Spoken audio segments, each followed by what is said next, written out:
Hello dear students, in last lecture we studied introduction of HTML5 from your chapter number 3 impressive web designing class 11th. Okay, so in today's lecture we are going to continue with that same chapter, and the topic which we are going to cover today is a classification of HTML tag and purpose of the some HTML tags. Okay, so let's get started.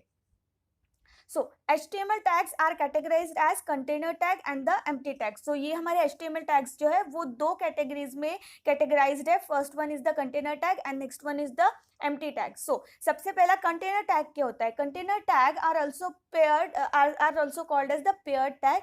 Container tags have beginning and the end tag.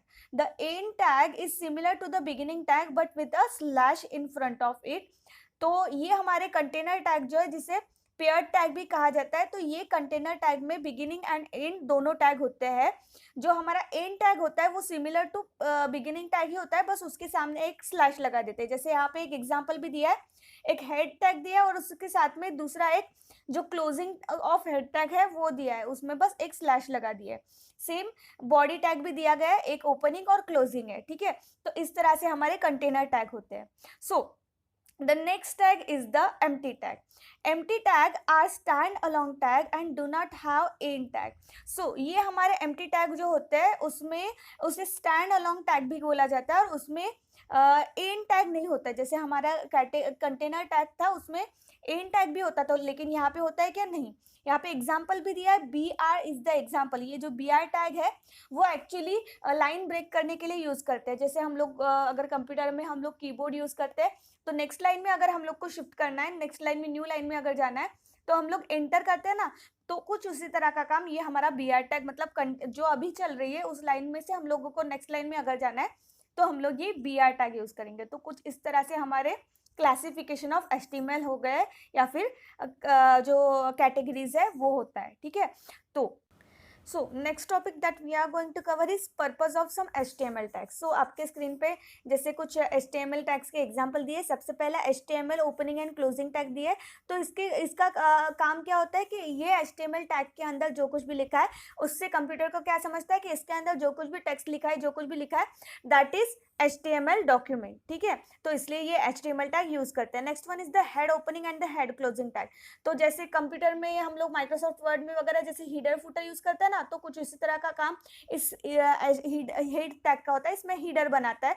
तो इसके अंदर generally title tag जो है वो use करते हैं. जैसे नीचे लिखा है टाइटल टैग, तो ये टाइटल टैग का काम क्या आता है? इसके बीच में जो कुछ भी लिखा है ये टाइटल टैग के अंदर, तो वो एज अ टाइटल हमारा डिस्प्ले होता है. वो हमारे वेब पेज पे नहीं डिस्प्ले होता, वो हमारा एज अ जो हम लोग सर्च इंजन जैसे काम ये करता है. ठीक है, so that is our title tag. Next is the body tag.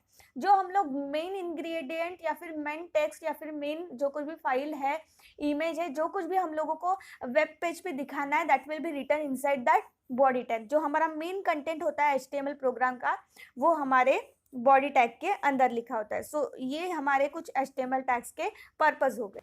तो अभी हम लोग कुछ एग्जांपल्स दिखते हैं कुछ टैग्स के कि किस तरह से ये हमारे इफेक्ट्स जो है वो दिखाता है. तो बॉक्स में सबसे पहला एग्जांपल जो एक टैग का दिया है दैट इज बी टैग. ये बी टैग जो है हमारा जो कुछ भी टेक्स्ट है उसको बोल्ड दिखाना है तो उसके लिए हम लोग बी टैग यूज करते हैं. Next is the I tag which is italics tag. मतलब जो कुछ भी टेक्स्ट लिखा है उसे अगर हमें इटैलिक्स में कन्वर्ट करना है तो हम लोग इटैलिक्स टैग या फिर आई टैग यूज करेंगे. Next is the you tag which is underline tag. हमारा जो कुछ भी डॉक्यूमेंट लिखा है या फिर टेक्स्ट लिखा है उसको अगर हमें अंडरलाइन करना है that time we will use this U tag. Next is the small tag. हमारा जो कुछ भी टेक्स्ट लिखा है उसके यूजुअल साइज से हम लोग को उसको थोड़ा सा छोटा दिखाना है, छोटे साइज में दिखाना है, तो that time we will use small tag. Next is the sub tag. तो ये सब टैग कब यूज करते हैं? जैसे केमिस्ट्री में वगैरह आपके फॉर्मूले होते हैं, H2SO4 वगैरह होता है ना, तो उस टाइम ये 2 और 4 कहाँ पे नीचे लिखा होता है, S के और O के नीचे लिखा होता है. तो दैट टाइम ये जो है सबस्क्रिप्ट दिखाने के लिए हम लोग सब टैग ये जो है सबस्क्रिप्ट टैग ये यूज करते हैं. द सेम वे ये होता है SUP टैग सबस्क्रिप्ट टैग. तो ये किसके लिए यूज करता है? जैसे 10 to the power 5 अगर लिखना है तो ये 5 जो है वो हम लोग 10 के सर के ऊपर लिखते हैं. तो वो किसकी मदद से लिखेंगे हम लोग? ये हमारा SUP टैग जो है सबस्क्रिप्ट टैग उसके मदद से लिखेंगे. Next one is the insert tag INS tag. हम लोग कुछ नया कंटेंट अगर वहां पे हम लोगों को इंसर्ट करना है, नया टेक्स्ट हम लोग को इंसर्ट करना है that time we will use insert tag, ठीक है। The next tag is the DEL, delete tag, मतलब जो कुछ भी हम लोग ने कंटेंट लिखा है उसके ऊपर एक लाइन लिख आ जाती है, जैसे टेक्स्ट बुक में या फिर आपकी कॉपी में आपने कुछ लिखा है और वो गलत हो गया तो उसके ऊपर आप एक लाइन खींचते हो ना, तो कुछ उसी तरह से जो कुछ भी टेक्स्ट लिखा है उस पर एक लाइन खींची जाती है with the help of this DEL, delete tag. Next tag is the mark tag. तो ये मार्क टैग किस लिए यूज किया जाता है? हाईलाइट करने के लिए, आपका कंटेंट जो है वो हाईलाइट करने के लिए। हाईलाइट मतलब एक प्रॉपर कलर उस पर आ जाएगा, वो हमारा जो कुछ भी टेक्स्ट लिखा है उस पर। तो इस तरह से ये मार्क टैग होता है।